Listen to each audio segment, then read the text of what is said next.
주보에 좀 제가 글을 쓸 때에 아빠의 자리 또 남편의 자리에 관해서 글을 썼는데요. 현대인들이 생각하고 또 가정이 생각하고 아이들이 생각하고 또 아내가 생각하는 남편 또는 아빠의 모습이 가족과 함께 해주고 놀아주고 또 여행을 가주고 이런 쪽에 좀 많이 모아져 있는 것 같아요. 그래서 어떤 남편으로서의 자리와 아빠로서의 자리가 상당히 이제 어떤 그 세속적이고 세상적인 가치 기준에 따라서 우리 아빠는 좋은 아빠, 나쁜 아빠 이렇게 좀 규정되어 가는 것 같아요. 물론 그게 필요하죠. 전혀 필요 없다는 말은 아닙니다. 필요한 부분이 있고 또 과거에 우리 그 부모님 세대, 저도 좀 그런 교육을 받고 자랐습니다만은 그 세대에 가지고 있던 그 아빠의 자리가 상당히 가정을 좀 불편하게 하는 부분도 있지요. 그러나 좀 형태는 좀 다를 수 있겠으나 성경을 제가 공부해 보면서 느끼는 게 뭐냐면 여기에 진리 말씀을 덧입혔더라면 이라는 생각을 한 거죠. 그래서 성경이 요구하는 남편 상 또는 아빠의 상은 현대인들이 생각하는 그것과 좀 거리가 있게 가정 안에서 진리를 자녀들에게 가르치고 전수하고 하나님을 사랑하는 쪽에 그 일을 잘 하는 남편이 또는 아빠가 성경이 원하는 상이다. 이 생각을 하거든요.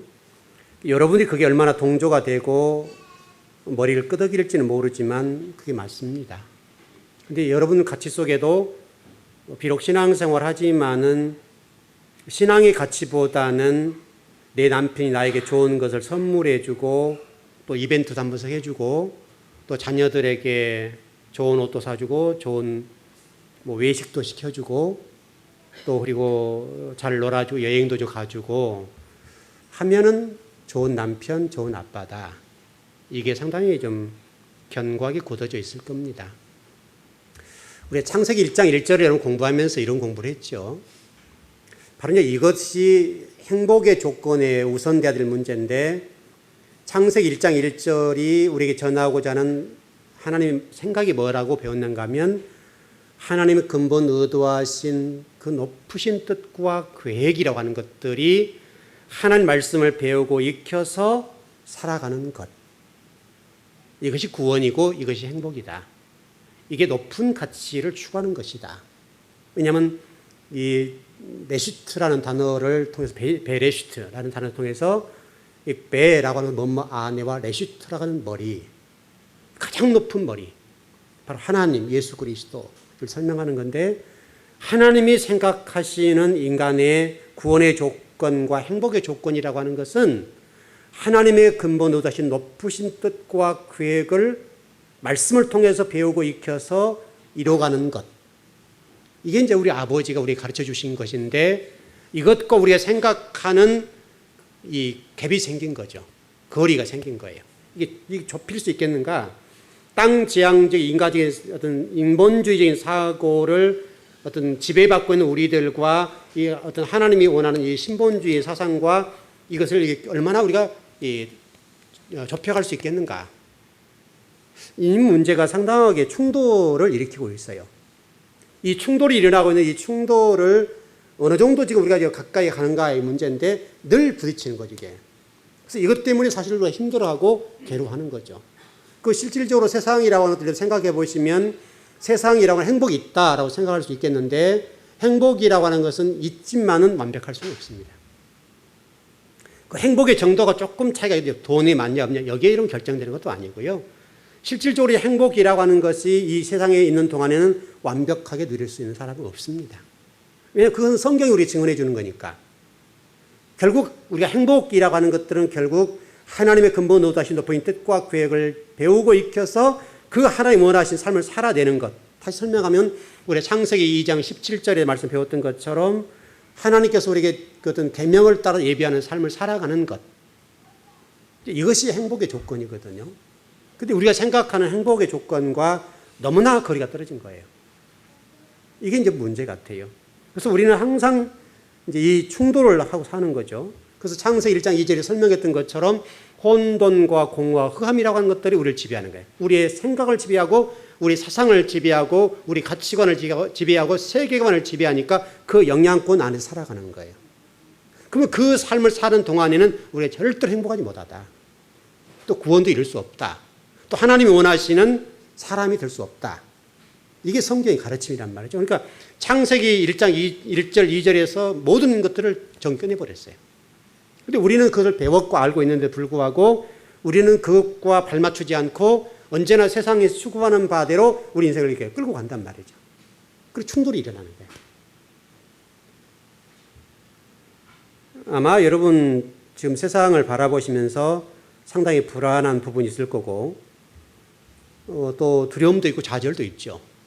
지금 많은 사람들이 여러분 공포감이 사로잡혀 있잖아요. 굉장히 두려워한단 말이죠. 이렇게 우리 인간이 연약해요, 여러분. 우리 지난 시간에 배웠던 것처럼 우리 주일날 말씀 배웠죠. 창세기 3장 17절에 19절의 말씀 보니까 인간이라고 하는 것이 아담아인데 아담아가 범죄하게 되니까 하나님이 뭐를 저주하셨다고요? 땅을 저주하셨다. 왜냐하면 땅을 저주하실 이유가 뭐예요? 바로 땅이 인간의 재료니까.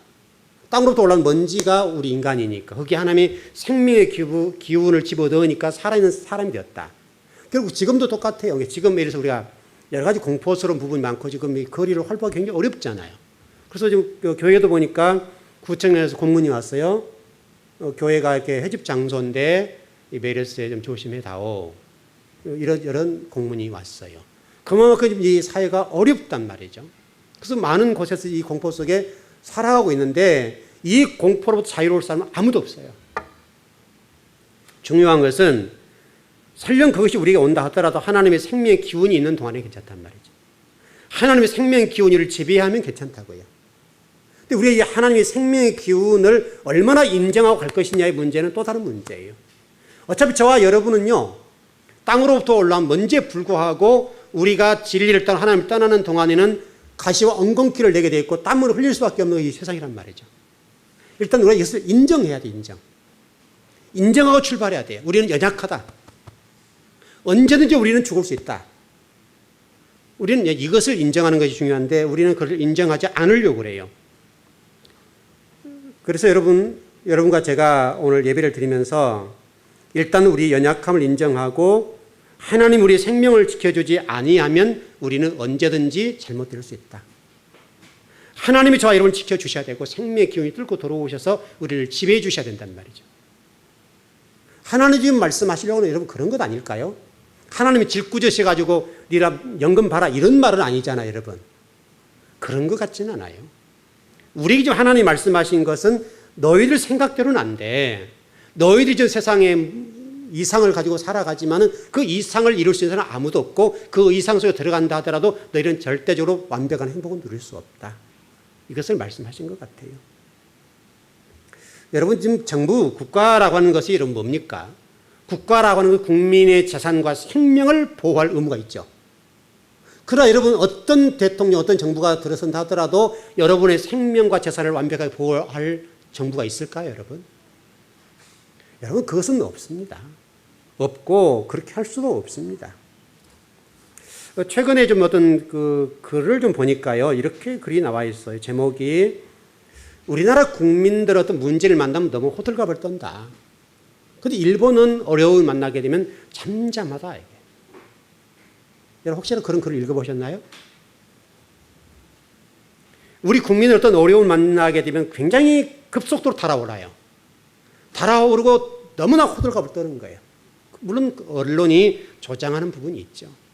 너무나 호들갑을 떨면서 국민을 막 공포 속에 집어넣어버리는 거예요. 여러분 그런 일에 대해서 좀 잠잠하게 가면 어떨까요, 여러분? 너무나 우리 국민들이 그런 부분에 움직임이 심해요. 물론 여론 정치적인 측면도 있고 여러 가지 측면이 있겠죠. 그런데 여러분 일본이란 나라는 그런 어려움 속에도 잠잠하게 일을 처리한단 말이에요. 여러분 이것이 우리 국민과 일본의 차이라고 봐요. 적어도 우리가 일본이 앞섰으면 좋겠는데 일본은 앞설 수 없는 것 가운데 한 가지가 그거예요. 이 뜨겁고 빨리 타오르는 어떤 이 기질, 정열적인 부분이 참 좋은 부분이 있죠. 그래서 빨리빨리 어떤 것을 만들어내는 좋은 것도 있지만은 그 빨리빨리 되어지는 이 뜨거움이 너무나 빨리 식어보는 것이 문제라고요. 좀 진득하게 달아오를 수 있는 민족이 돼야 되겠는데 너무나 빨리 끓고 빨리 식어버리는 거예요. 그래서 이게 지금 국민들이 좀 이것 때문에 얼마나 공포를 떨고 있고 지금 얼마나 많이 국민들이 불안해하냔 말이죠. 이건 여론의 문제 같아요. 언론이 어떻게 할 것이냐. 여러분 그 언론이 계속 이것 때문에 떠들게 되니까 여러분 어떻게 됩니까 여러분?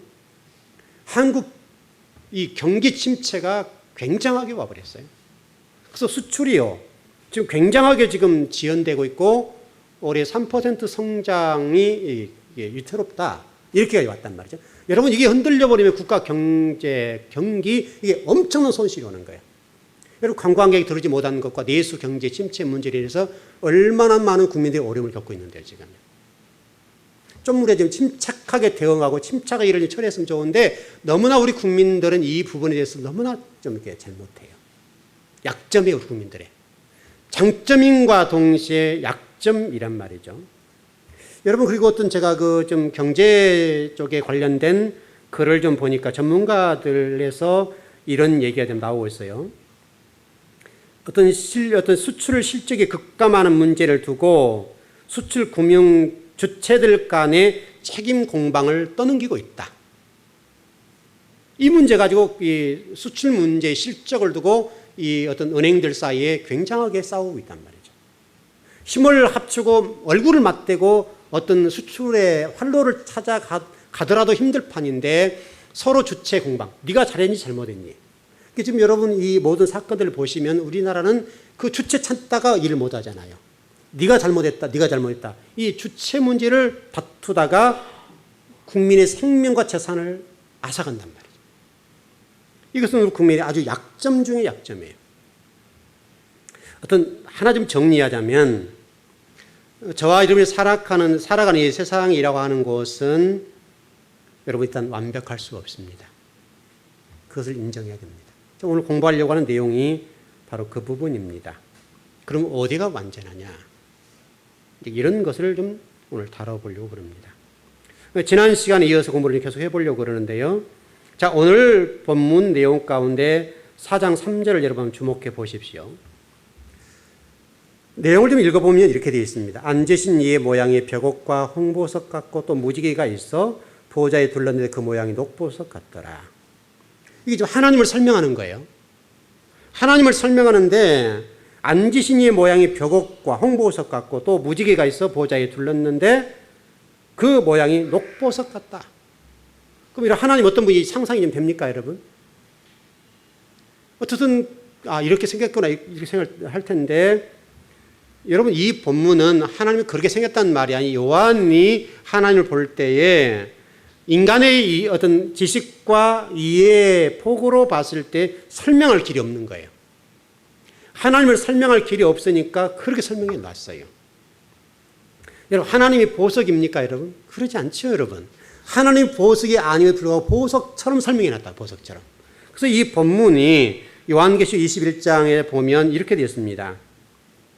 7 대접을 가지고 마지막 7 재앙을 담은 7 천사 중 하나가 나와서 내게 말하여 이르되 이리 오라. 내가 신부 곧 어린 양의 아내를 내게 보이리라 하고 성령으로 나를 데리고 크고 높은 산으로 올라가 하나님으로부터 하늘에 내려오는 거룩한 성 예루살렘을 보이니 하나님의 영광에서 그 성의 빛이 지극히 귀한 보석 같고 벽옥과 수정같이 맑더라.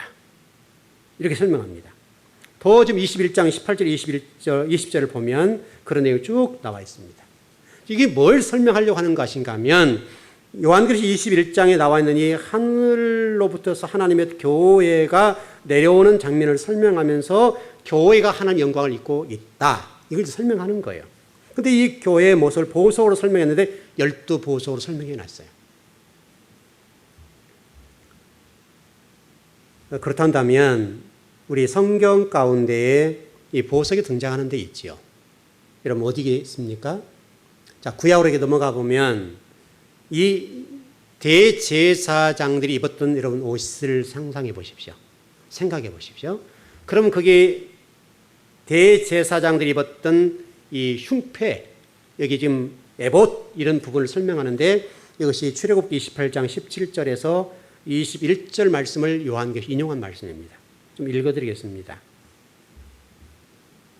그것에 네 줄로 보석을 물리되 첫 줄은 홍보석, 황옥, 녹주옥이요. 둘째 줄은 석류석과 남보석과 홍만호요.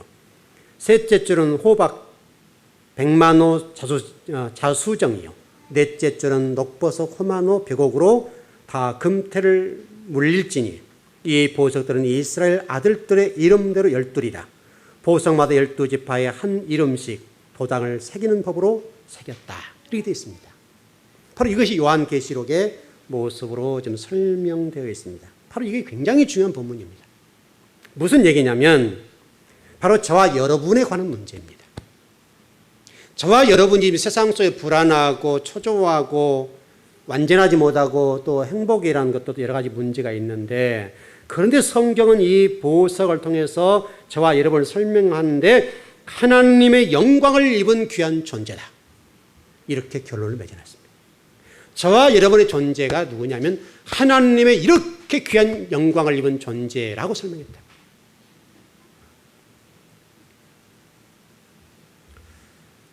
물론 여기 안에는 하나님 영광을 입었다는 전제 속에는 여러 가지 메시지가 있을 수 있습니다. 하나님의 영광을 입은 그런 존재가 너희를 땅 지향의 삶을 살면 안 돼 라고 표현도 있고, 그런 자긍심과 자존감을 가지고 살아가야 일도 있고, 이 땅의 어떤 일들 때문에 낙담해서는 안 된다고 하는 말씀도 있습니다. 여러분 어떤 우리가 일들을 만나게 되면 여러분 어떻습니까? 낙담할 때가 많잖아요. 절망하고 낙담하고 도대체 내 인생이 왜 이렇게 꼬이고 내 인생이 왜 이런가에 관한 그 아픔이 있잖아요. 그런데 하나님은 저와 여러분에게 그런 것을 다 뒤로하고 나는 너에게 영광을 입혀준 존재야. 이 세상에 있는 온갖 보석의 그 가장 좋은 보석들을 설명하면서 바로 네가 그런 존재다. 여러분이 하나님 영광을 입은 이 귀한 성도라는 사실을 여러분들 받아들이시나요?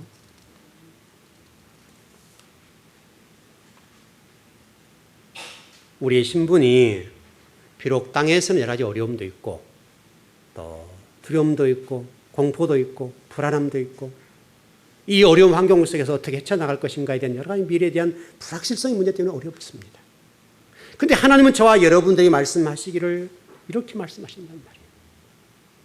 너희는 존귀한 자들이다. 한 분 한 분, 여러분 한 분 한 분들이 비록 여러 가지 부족한 부분이 있지만은 하나님 저와 여러분을 그렇게 귀하게 보신다는 거예요.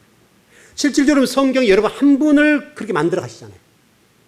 한 분 한 분을 진리의 말씀으로 기경하고 또 기경하고 우리 잘못된 것들을 파기하고 부숴서 하나님이 원하시는 그 어떤 분량에 이르도록 계속 끌고 가시잖아요. 한 분 한 분에게.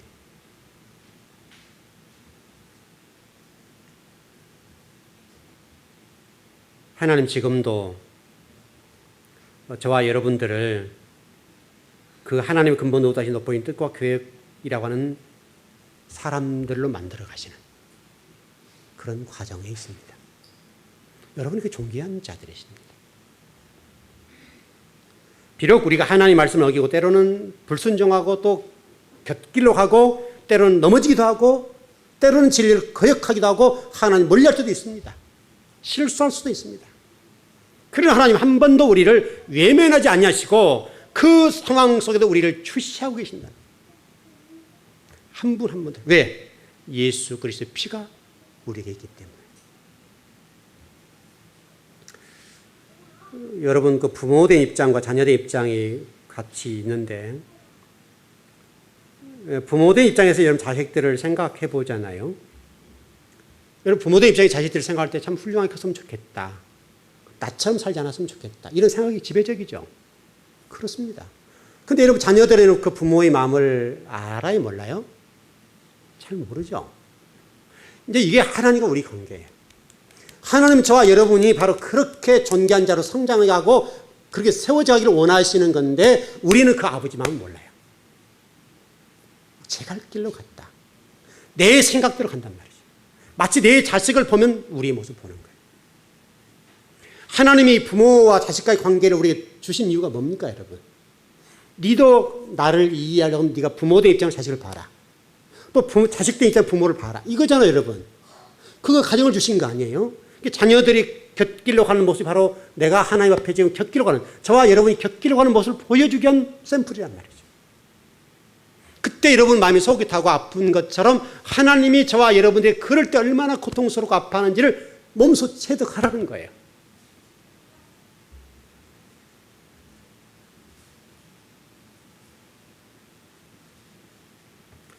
요한이요,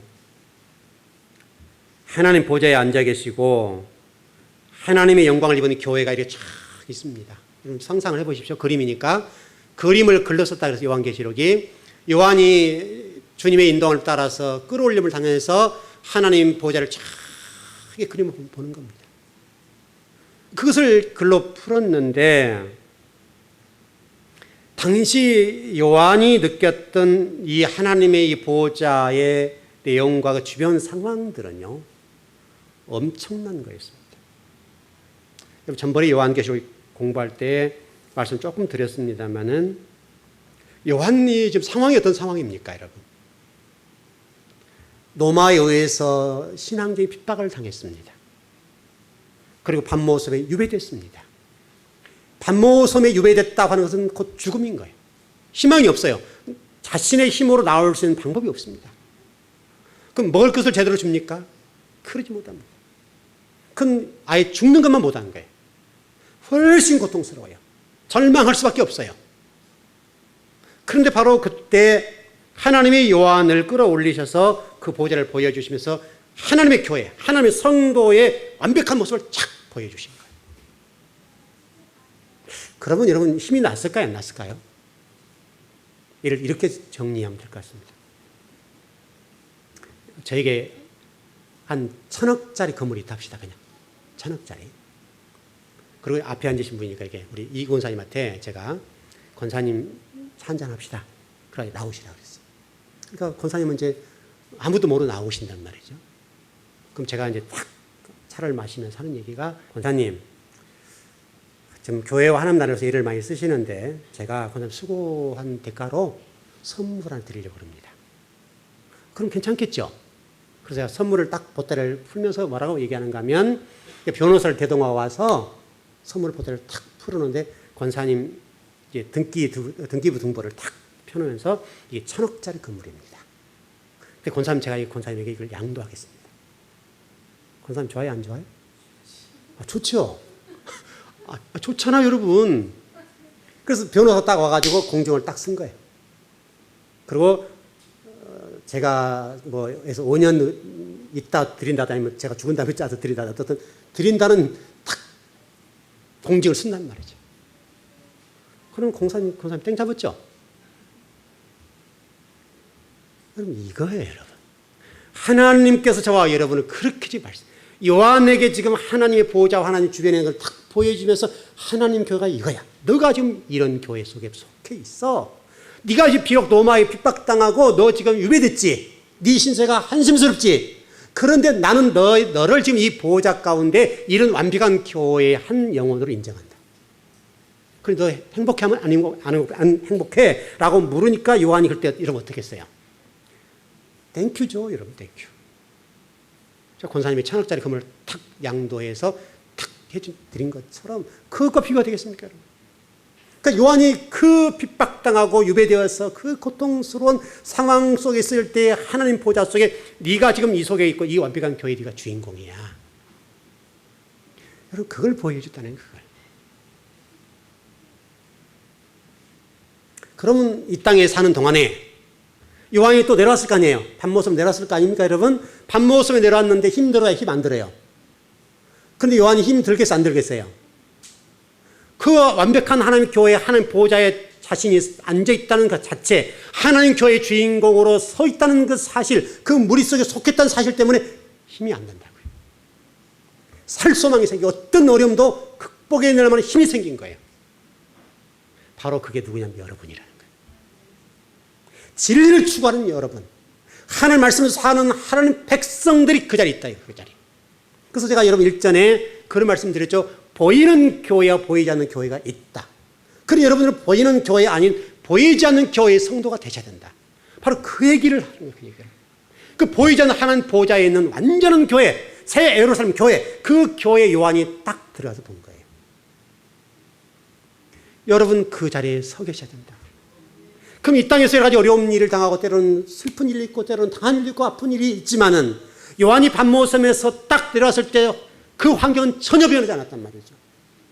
근데 요한 속에는 그 하나님 보좌에 앉아 계신 그것과 자신이 그 완벽한 교회의 주인공으로 서 있다는 사실을 딱 봤으니까 전혀 힘이 안 드는 거예요. 여러분 이것이 하나님이 저와 여러분에게 말씀하시는 거예요. 그게 창세기 1장 1절이에요. 그게 창세기 1장 1절이란 말이죠. 내가 너를 그렇게 끌고 갈 거야. 과정 속에 힘이 들면 어렵지만 너 그 가운데 그것을 먼저 봐라 이게요. 그걸 봐버리면 힘이 안 든다고요. 우리가 지금 그것을 봤냐 못 봤냐의 문제에 따라서 우리 어떤 어려움과 이 고난의 문제를 어떻게 극복할 문제가 달라지는 거예요. 여러분 이 땅에 여러분 이슬 먹고 살지 않기 때문에 여러분 힘이 들죠 여러분. 물질적인 근심이 있어요 없어요? 있고 말고요. 여러분도 있고 저도 있어요. 목사로 살아고 저도 이슬만 먹고 사는 사람이 아니잖아요. 저도 자녀들을 길러내면 자녀들을 길러낸 그때는 빚이 져요. 그렇죠 여러분. 목사인데 왜 빚이지? 하나님이 딱 내려주면 되지. 여러분 그렇게 얘기하면 정말 이건 도깨비 방망이죠 하나님이. 그러나 제가 그런 가운데도 행복한 것은 뭐냐면 하나님 말씀을 통해 봤기 때문에 제가 행복한 거예요. 이 땅에 매이지 않고 그것이 있기 때문에 그래도 그걸 바라고 가는 거예요. 그 차이뿐이에요. 그러나 세상 사람들이 당하는 고통과 제가 똑같이 가는 거예요. 말씀을 공부하고 연구하는 목사면 하나님 매일매일 야 변목사 자 입 벌려 내가 넣어줄게. 그래가지고 여러분 다이아몬드 하나씩만 넣어주면 얼마나 좋아요. 그런데 하나님은 그렇게 안 한단 말이에요. 그걸 보여주시고 그걸 극복해 나가면서 완전한 교회와 완전한 성도로 저를 만들어 가시고 빚고 계신다. 근데 그걸 봤기 때문에 제가 불행하지 않고 행복한 거예요. 하나님이 지금 오늘 요한계시록 말씀을 통해서 우리에게 말씀은 바로 그거예요 여러분. 여러분 그 안에 성도인 것을 감사하십시오.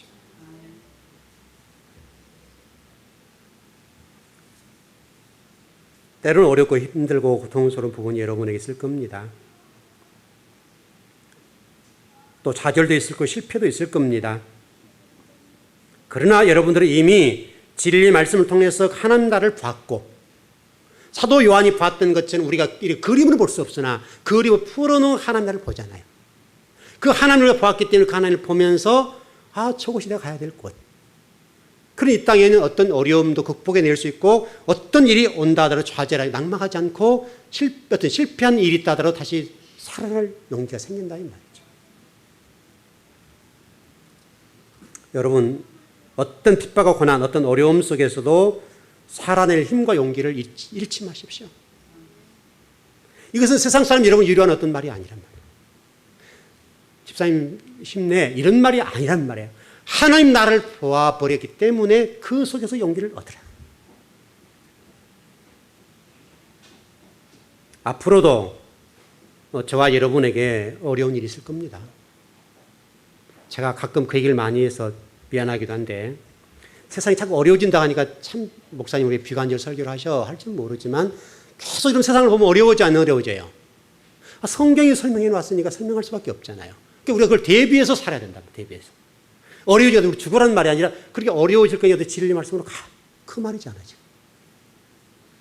여러분 고린도 교회를 보니까요. 지금 현대 교회 비슷한데 이 고린도 교회 문제가 뭔지 아세요? 우리가 새벽 예배 때 말씀을 나누었는데 고린도 교회는 이런 문제가 있었습니다.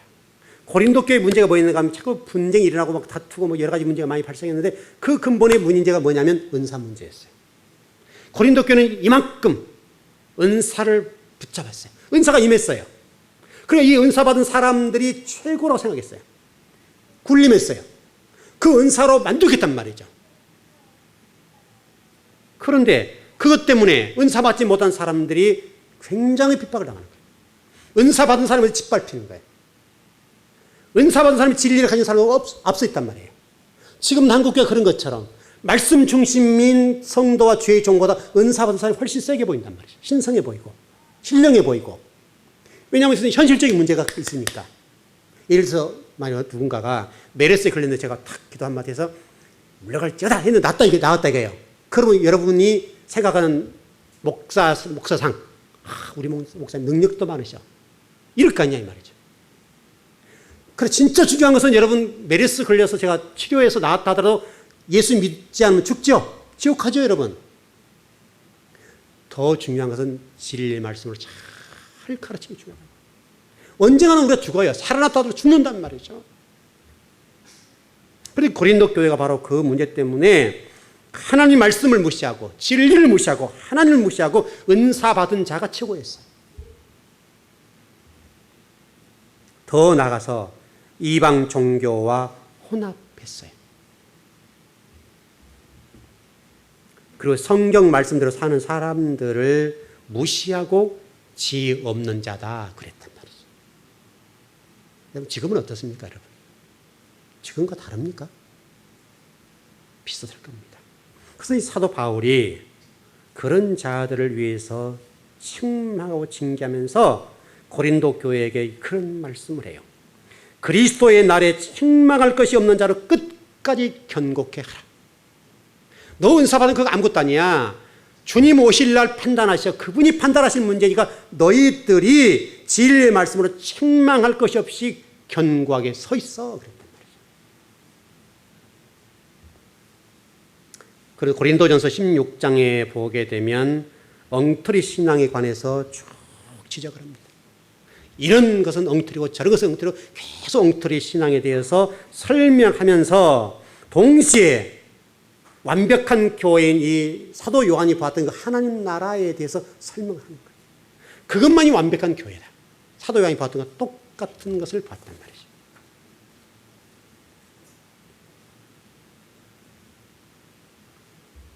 그렇다면 하나 정리할 것은 완벽한 교회. 이 지상교회는 완벽하지 않지요. 완벽한 교회가 하나님 보좌에 계세요. 이 교회가 지금 여기 있다고요. 지금은 완벽한 교회예요. 그렇다면 이 완벽한 교회는 언제부터 생겼을까요? 이 완벽한 교회는 간단하게 정리하면 예수 그리스도의 십자가를 지시는 순간, 돌아가신 그 순간에 완벽한 교회가 완성되었습니다. 그리고 구원 문제도 해결된 거죠. 저와 여러분 그래도 가야 돼요. 그래서 이게 1절 오늘 본문의 말씀 하늘에 열려있는 문이라는 말씀을 통해 보면 그 열려지다라고 하는 그 헬라어 원문을 좀 찾아서 공부를 해보니까요. 완료형이에요. 완료형. 완료형이란 말은 중요한 메시지를 담고 있는데 예수 그리스도께서 십자가를 지고 돌아가시는 그 순간 하나님의 교회가 완전하게 세워졌다. 보이지 않는 교회. 그게 세워졌다. 그렇게 말씀하고 있습니다. 다시 설명하면 에덴 동산의 문이 막혔던 것들이 열리게 되었다. 다 그렇게 통하는 거예요. 이게 이제 번역상에 우리 요한계시 1장에서도 반드시 될 일, 또 3절에서 때가 가깝다, 5절에서 죽은 자들 가운데 먼저 나신 자, 6절, 7절에 보면 볼지어다 구름을 타고 오시리라. 각인의 눈이 그를 보겠고 그를 찌른 자를 볼 것이요.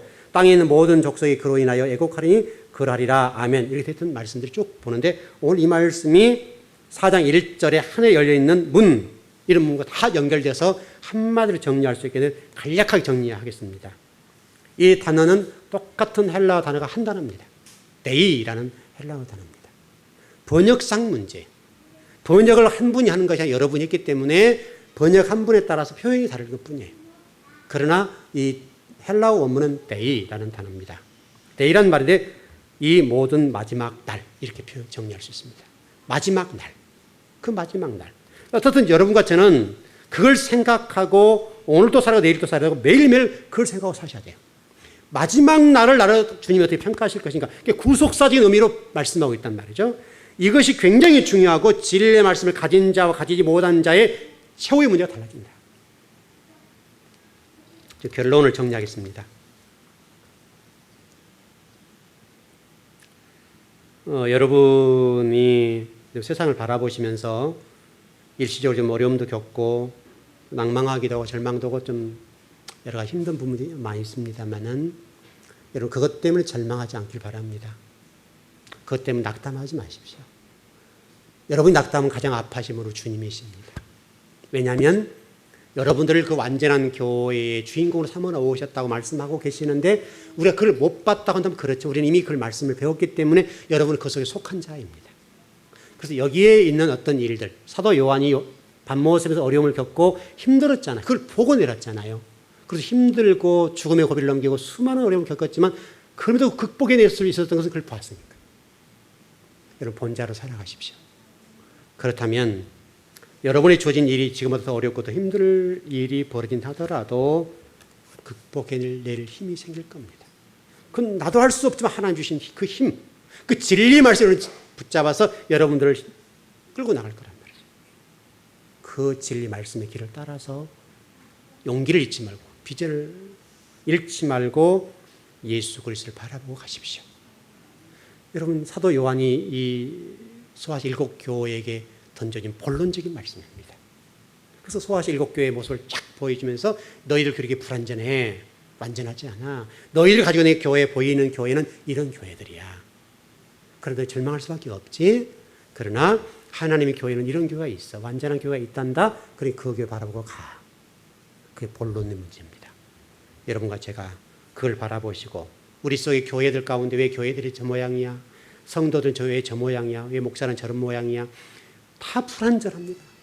그러나 우리는 그걸 보고 만들어져가고 되어져가는 과정 속에 있기 때문에 그것들을 실망할 것이 아니라 그 위, 우리를 그렇게 만들어 놓으실 하나님을 보고 소망하고 걸어가라. 그게 주의 메시지입니다. 기도하겠습니다.